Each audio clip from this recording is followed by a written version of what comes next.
Hello guys, আবারও নিয়ে আসলাম। আজকে বেলের শরবত বানাবো। গতকালকে শাশুড়ি মাকে বেলের শরবত খাওয়াইছিলাম। তো একজন কমেন্টস করেছিল যে এই এত সুন্দর শরবতে কী কী ব্যবহার করা হয়েছে যদি জানতে পারি। তো বেলের শরবত এমন একটা শরবত যে এত ইজি, আমি নিজেও জানতাম না, বুঝছেন।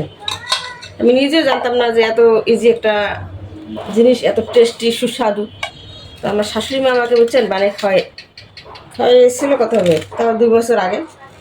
আমি অবশ্য বেলের শরবতটা খাচ্ছি এই 2-3 বছর ধরে। এতদিন খাইনি, জানতাম না এটা কীভাবে খেতে হয়। তো ছোটো ছোটো বেল, এই ছোটো ছোটো বেল কিন্তু বেশি টেস্টি। তো একটা বের করলাম, আর একটা কালকে এগুলো ছিল বড় বড়, কালকের বেলগুলো ছিল অনেক বড় বড়, আজকে এগুলো ছোটো। কালকেরটা বেশ টেস্টি ছিল, বেশ ভালোই ছিল। আজকেরটাও টেস্ট হবে মোটামুটি, বোঝা যাচ্ছে। তো সেদিন আমার বোন ফোন দিয়েছিল যে কীভাবে বেলের শরবত বানাইতে হয়। তো কালকে একজন বলেছিল যে কী কী ব্যবহার করতে হয় বেলের শরবতে। তো বেলের শরবত কিন্তু একদম সহজ, একদম ইজি একটা জিনিস। এত ইজি পদ্ধতিতে তৈরি হয় এটা এত টেস্টি এবং সুস্বাদু। কেউ একবার খেলে বুঝতে পারবেন, যারা খাননি, আমার মতো যারা এতদিন বেলের শরবত খাননি, তো খেয়ে দেখবেন খুব টেস্টি এবং সুস্বাদু। কিছুই লাগে না। যেমন আমরা যখন আমের শরবত বানাইলে আমি আইসক্রিম দেই, দুধ দেই, চিনি, অনেক কিছু মিক্স করি। কিন্তু বেলের শরবতটা শুধু চিনি আর লবণ দিলে একদম সুন্দর টেস্টি সুস্বাদু একটি শরবত তৈরি হয়। তো এই সুস্বাদু শরবতটিতে কিছুই লাগে না, শুধু একটু লবণ আর চিনি দিলেই হয়ে যায়। তো আমার ক্যামেরা মশাই কি নেমে যাচ্ছে মনে হচ্ছে। হ্যাঁ, তাই তো দেখছি। হ্যাঁ রে, আরে তো হ্যালো গাইস, এই যে দিলাম আমি লবণ, বুঝছেন, লবণ বেশি লবণ দেবেন পরিমাণ মতো, আর চিনিটাও দেবেন পরিমাণ মতো, যে যেমন মিষ্টি খাবেন। অনেকে কম মিষ্টি খায়, অনেকে বেশি মিষ্টি খায়। তারপরে দেবেন একটু জল দিয়ে হাত দিয়ে এটাকে মিক্স করে নেবেন। ব্লেন্ডারেও মিক্স করে নিতে পারেন, কিন্তু ব্লেন্ডারে মিক্স করে নিলে আমার মনে হয় কি বিচিগুলো আছে না, বিচিগুলো কিন্তু হয়ে যাবে, গলে যাবে, তখন আমার তিতেও লাগতে পারে।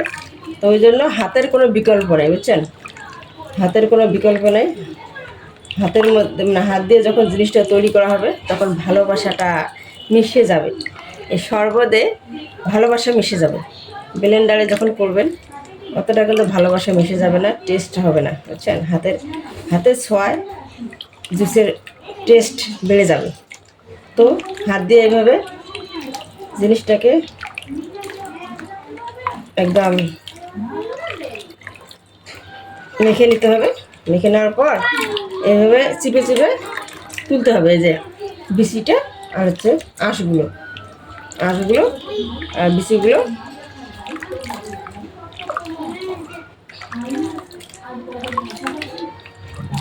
আঁশ আর বিচিগুলো এভাবে চিপে চিপে ফেলে দিতে হবে।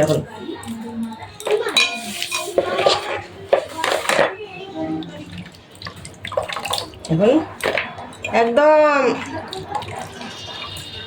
সহজ, একদম ইজি একটা পদ্ধতি, এবং এটা কিন্তু খুবই একটা সুস্বাদু এবং টেস্টি। আগে জানতাম না এত স্বাদ, এত পুষ্টি, আগে জানতাম না। তো সবাই খাবেন, প্রতিদিন বেলের শরবত খাবেন, সুস্থ থাকবেন, শরীরকে সুস্থ রাখতে বেলের শরবত খাবেন। জ্যৈষ্ঠী মাসে নাকি আবার বেল খাওয়া যায় না, কোথায় যেন দেখলাম। তো এই বৈশাখ মাসটা আছে, এই অনেকে জ্যৈষ্ঠী মাসে বেল খায় না। তো এই বৈশাখ মাস আর 11 দিন আছে, খাবেন প্রতিদিন একটা করে। কালকে বেলটা বড় ছিল, তো বেশ 4-5 গ্লাস হয়েছিল, আজকে মনে হয় 2-3 গ্লাস হবে।